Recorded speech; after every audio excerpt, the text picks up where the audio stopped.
Hello' everyone, অন্য এটা ভিডিঅ'লৈ আপোনালোক সকলোকে স্বাগতম জনাইছোঁ।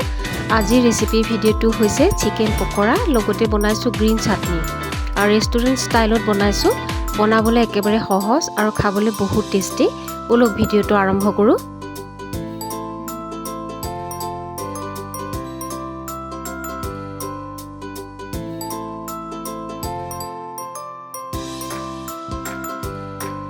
মাংসখিনি মিডিয়াম সাইজত কাটি লৈছোঁ। এতিয়া বাউল এটাত লৈ পেলাই এয়া শুকান মছলা দি দিছোঁ। জিৰা, ধনিয়া, গৰম মছলা, লাল মিৰ্চ, লগতে আদা নহৰু আৰু জালুক আধা চামুচ, অৰিগেনো অকণমান আৰু কণী এটা দি দিছোঁ। ইয়াতে চয়া চচ এচামুচ, টমেটো চচ আৰু ভিনেগাৰ 1 চামুচ, লগতে নিমখ দি দিলোঁ আৰু ইয়াতে অকণমান অলিভ অইল দি পেলাই ভালদৰে মিক্স কৰি ল'ম।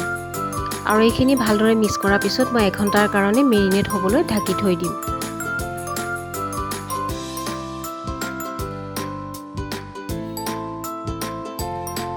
এতিয়া চাটনিটো বনাবৰ কাৰণে এয়া পদুনা এমুঠি দি দিলোঁ, ধনিয়া এমুঠি, পালেং এমুঠি, লগতে আদা এটুকুৰ, নহৰু কেইফুটামান আৰু জলকীয়া 2টা, সোৱাদ অনুযায়ী নিমখ, পানী অকণমান দি দিছোঁ আৰু অকণমান নেমু চেপি দি দিছোঁ।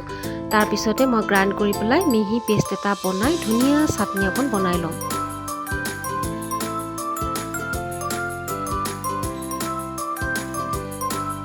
এতিয়া বাউল এটাত কৰ্ণফ্ল'ৰ 1 কাপমান লৈ লৈছোঁ আৰু ইয়াতে নিমখ অকণমান দি দিছোঁ আৰু লগতে মেগী মছলা দি পেলাই ভালদৰে মিক্স কৰি ল'ম। ভালদৰে মিক্স কৰি লোৱাৰ পিছতে এতিয়া আমাৰ মাংসখিনিও 1 ঘণ্টা মেৰিনেট হৈ গ'ল। তাৰপিছতে এতিয়া মাংস এটুকুৰ এটুকুৰকৈ লৈ পেলাই এই কৰ্ণফ্ল'ৰত দি পেলাই ভালদৰে লগাই ল'ম আৰু এক্সট্ৰা কৰ্ণফ্ল'ৰখিনি মই আঁতৰাই ল'ম। তাৰপিছতে তেলত ফ্ৰাই কৰি ল'ম।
চিকেন পকৰাখিনি ফ্ৰাই কৰি ৰেডি কৰি লোৱা হৈ গ'ল আৰু এতিয়া বেলেগ এখন প্লেটত ছাৰ্ভ কৰি লৈছোঁ আৰু লগতে গ্ৰীণ চাটনি, মায়নিজ, টমেটো চচ আৰু চিকেনৰ ওপৰত পেৰি পেৰি, চাট মছলা, অৰিগেনো।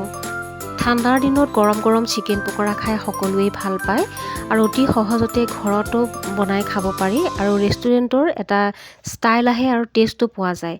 আৰু আজিৰ এই ভিডিঅ'টো আপোনালোকৰ কেনেকুৱা লাগিলে? যদি ভাল লাগিলে তেতিয়াহ'লে লাইক এটা কৰিব আৰু মোৰ চেনেলটো ছাবস্ক্ৰাইব কৰিব। আজিলৈ আহিছোঁ। Thank U.